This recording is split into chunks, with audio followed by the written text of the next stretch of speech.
I have owned at least 5 or 6 cell phones. I've used in my lifetime cell phone about like 15, 20, a lot. I have my old one and probably maybe like 3 others, older phones in a drawer on a shelf. Yeah. In 1985, there were less than 500,000 cell phones in the United States. Today, there are 233 million. Well, you just have this tremendous expansion. Inform decided to do a project on this. If we assume that, on average, a person uses a phone for a year and a half, that means over 150 million phones are replaced every year. The question is, what's happening with those 150 million phones? I have about 5 phones, and they just sit around in the junk drawer. I think most people would take it to the garbage cans. I know my friends, that's what they do. Put it in the trash, it ends up at an incinerator or a landfill, from which these toxic substances can leach into the environment, into soil, into water, and into air. There are a number of legislators who are onto the issue. I was concerned that very few cell phones were being recycled. What my bill does is it requires manufacturers and retailers to take back cell phones for recycling or refurbishing. To my knowledge, not many states have taken this action. So, do you know that you can recycle cell phones? No, I didn't know that. So where would you take it? I have no idea. What we've seen is that people are just not aware. Wireless stores can do more to raise awareness about their recycling programs. They can make recycling containers and mail-in bags more visible and communicate with customers more about recycling.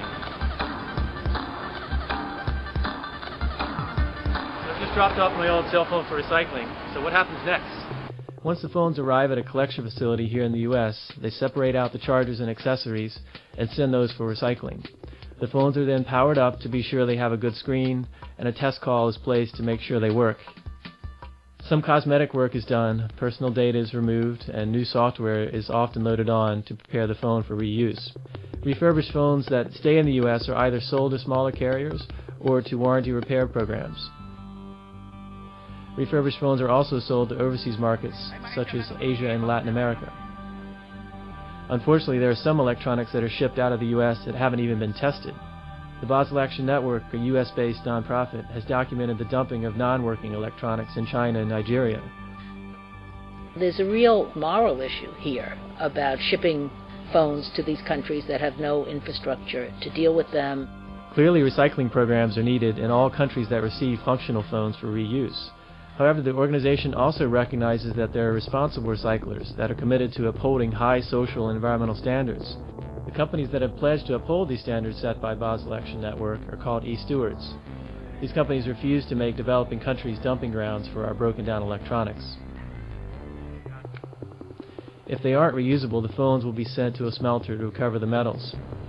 Here at Umicore Precious Metal Refining in Hoboken, Belgium, we are specializing in the recovery of precious metals.